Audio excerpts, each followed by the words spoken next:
Salam alaikum, bonjour, bienvenue sur ma chaîne, recette facile à Mel. J'espère que vous allez bien. Alors aujourd'hui on va faire une recette vraiment rapide, express et c'est super pratique le soir. Un petit gâteau salé au thon, vous allez voir, avec des légumes, donc équilibré, c'est nickel. Accompagné d'une petite salade ou d'une petite soupe, c'est parfait. Donc c'est parti. Alors pour les ingrédients, donc moi j'ai mis les légumes que j'avais sous la main. Un demi poivron rouge, il était assez gros. J'ai coupé en cubes. Ici, j'ai une carotte, elle n'était pas très grosse, que j'ai râpée. Une petite courgette aussi que j'ai râpée. Environ un demi-oignon, voilà, que j'ai coupé en lamelles. Je l'ai coupé grossièrement, c'est pas non plus trop fin. Ici, j'ai une boîte de champignons. Voilà, on peut mettre environ 100 grammes de champignons. Ici, j'ai du thon. Donc ici, je dois avoir environ 100 grammes de thon. Je vais mettre un petit peu de persil et de coriandre pour donner une petite touche de couleur et un petit peu de goût. Voilà, si vous n'en avez pas, c'est pas grave. Moi, c'est du congelé. Moi, je les ai achetés frais, bien sûr, que j'ai découpés au congélateur. C'est plus pratique et plus rapide pour moi. Ici, j'ai 3 œufs. On va avoir besoin aussi de... Donc, je vous disais, j'avais oublié de les préparer en avance. Alors, on aura besoin aussi d'un verre de lait. Donc, soit vous mettez un verre et vous allez pouvoir mesurer avec tout le reste, la farine et l'huile. Donc, un verre ici, j'ai environ 120 millilitres de lait. Vous pouvez remplacer par un petit pot de crème fraîche. J'ai un demi-verre d'huile d'olive, un peu plus de 50 millilitres. Et ici, j'ai environ 105... Ah, je vais y arriver. Ça ne veut pas sortir, c'est la fatigue. 140 grammes de farine. Voilà, donc je répète. Environ 120 millilitres de lait, 140 grammes de farine et entre 50 et 60 millilitres d'huile d'olive. Voilà. Et aussi un sachet de levure chimique. Moi, il y a 7 grammes, donc si c'est des sachets un petit peu plus gros, vous pouvez en mettre un petit peu moins ou sinon vous pouvez mettre le paquet, c'est pas grave du tout. Voilà, donc c'est parti, on va commencer par faire rissoler les petits légumes. Alors, dans une poêle, on va mettre un peu d'huile d'olive, 3 bonnes cuillères à soupe. On va y mettre nos légumes. Donc, on met tout, l'oignon, les poivrons, carottes, courgettes. Voilà. Hop. Donc, on va faire rissoler tout ça. On va rajouter un petit peu de sel. Hop. Donc, pour le sel, on va mettre une demi-cuillère à café de sel, ça suffit. Voilà. C'est juste pour faire rissoler un petit peu nos légumes.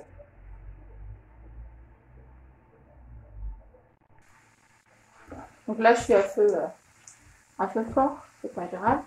Voilà. Hop. Donc on a mis du sel. Je vais mettre du sel et je mettrai du poivre tout à l'heure. Voilà. On mélange un petit peu nos légumes. Voilà, on va pas trop les faire cuire, on va les faire dorer quelques minutes, un petit peu rissoler dans l'huile. Voilà, donc on va laisser comme ça. Je vais rajouter aussi le persil et la coriandre. Donc si vous avez du frais, vous mettez une bonne cuillère à soupe. Voilà, donc comme je vous l'ai dit, c'est congelé. Je les ai achetés frais, puis j'ai haché. Voilà, on mélange.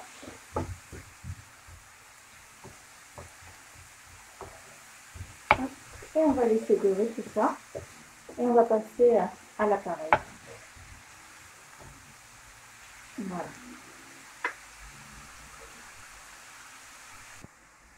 Alors, dans un saladier, je vais mettre mes 3 œufs. Voilà. Je vais rajouter aussi le lait. Donc, je vais rajouter aussi mes petits champignons que j'avais oubliés sur le côté. Donc, je vous dis, des fois, si je vous dis quelque chose, c'est parce que c'est le soir, c'est la fin de journée. Je rentre du travail, je suis un peu fatiguée. Mais je profite quand même de partager avec vous mes petites recettes. Voilà. Donc, je vais rajouter les champignons au reste, avec le reste des légumes.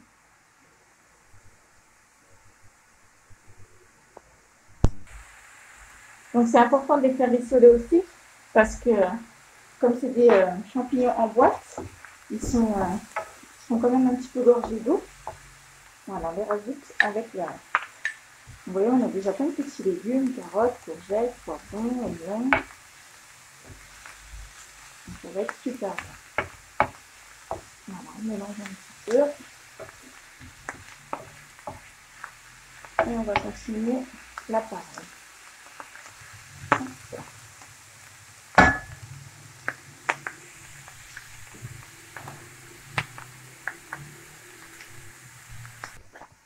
Alors, pendant que mes légumes donc, sont en train de rissoler un petit peu, on a mis le lait ainsi que les œufs. Je vais rajouter l'huile d'olive, c'est mieux. Voilà. Je vais rajouter la farine progressivement, donc, pour éviter que ça fasse des grumeaux. Je vous ai dit qu'il faut mettre du lait ou un peu de crème fraîche, un petit peu de crème fraîche. On mélange bien. On rajoute. Je vais mettre aussi la levure chimique. Moi j'ai mis 7 grammes, vous pouvez aller jusqu'à 11-12 grammes, c'est pas grave. Voilà. On mélange bien. Donc vous mélangez jusqu'à ce que ce soit un peu plus lisse quand même. Alors, là ce que je vais faire, c'est que je vais rajouter le thon. On va essayer de l'émietter un petit peu. Avant de le rajouter à l'appareil. Voilà. J'en ai mis un peu partout. On mélange.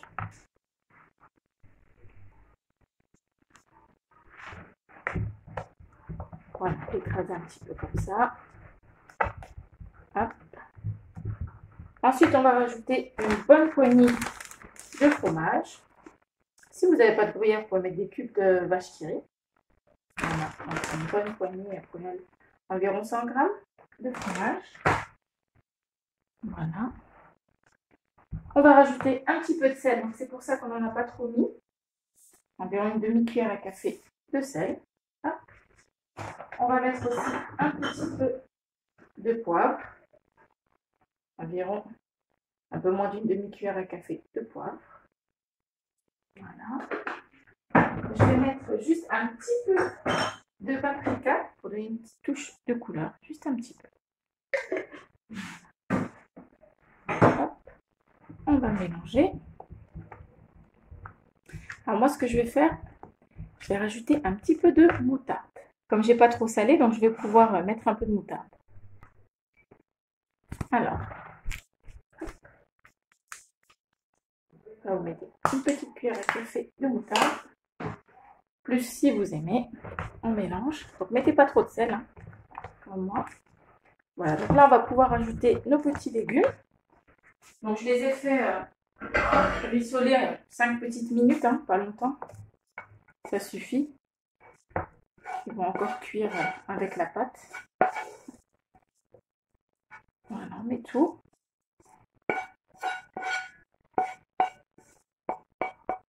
Voilà.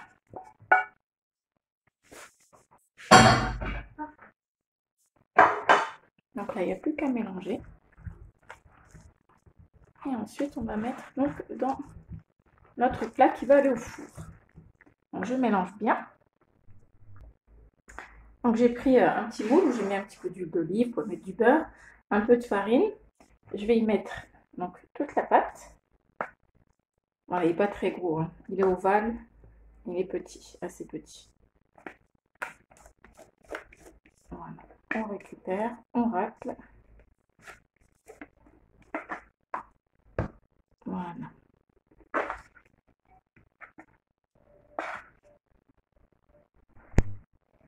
Alors moi par-dessus, j'ai envie de rajouter quelques petites olives noires. Vous pouvez mettre vertes si vous voulez. Je vais en mettre un petit peu partout.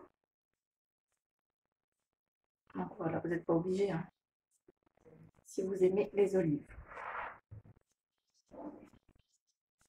Hop. Donc là-bas, j'ai mis mon four à chauffer à 200 degrés. Et quand je vais enfourner, je vais laisser cuire entre 180 et 200 degrés jusqu'à la cuisson totale donc, de notre cake que vous piquez au couteau jusqu'à ce que le couteau ressorte sec. C'est important. Si vous voyez que ça accroche encore un petit peu sur votre couteau, c'est qu'il n'est pas cuit. Ne le sortez surtout pas avant. Prenez bien, laissez bien le temps qu'il cuise tranquillement. Parfois, vous suivez le temps de cuisson. Quand je vous donne un temps de cuisson, et si parfois vous me dites que le cake n'était pas cuit, mais chaque four est différent. Donc faites bien attention. Vous mettez, par exemple, si je vous dis 200 degrés, mettez 200 degrés, mais vous ne sortez pas votre cake tant que vous n'avez pas piqué avec un couteau pour voir qu'il ressort euh, sans pâte collée dessus. Voilà, il faut qu'il ressorte sec. Voilà, donc là je l'enfourne à 200 degrés. Si je vois que c'est un peu trop fort, je descendrai à 180 degrés. Donc voilà, donc je vous dis à tout à l'heure et puis je vous dirai combien de temps à peu près. À tout à l'heure. Et voilà donc après 40 minutes de cuisson, notre petit cake. Bon, c'est pas vraiment un cake, c'est entre le cake et la quiche. Voilà, c'est un peu un mix des deux. C'est assez fondant de l'intérieur et on a une petite croûte qui se forme à l'extérieur, donc de chaque côté. Donc comme vous pouvez le voir, on voit les petits légumes. Hop, voilà. Vous voyez, c'est un petit peu fondant un peu à l'intérieur, mais c'est juste hyper bon. Je vous conseille vraiment de le couper quand il refroidit un peu, c'est encore plus facile. Donc moi, c'est le soir, je l'ai coupé un peu rapidement, mais vraiment, vous allez vous régaler. C'est super bon et c'est très très rapide à faire, vous allez voir. Donc voilà, j'ai laissé à peu près 40 minutes au four et il est bien doré et bien cuit à l'intérieur. Donc ne vous fiez pas au temps, vous laissez, vous piquez comme je vous ai dit avec un couteau pour être sûr de la cuisson. Voilà, et ben, j'espère que cette recette vous aura plu. N'oubliez pas de liker, de commenter, de vous abonner à ma chaîne si ce n'est pas encore fait. Et puis je vous dis à très bientôt pour une nouvelle vidéo. Salam alaikum, au revoir.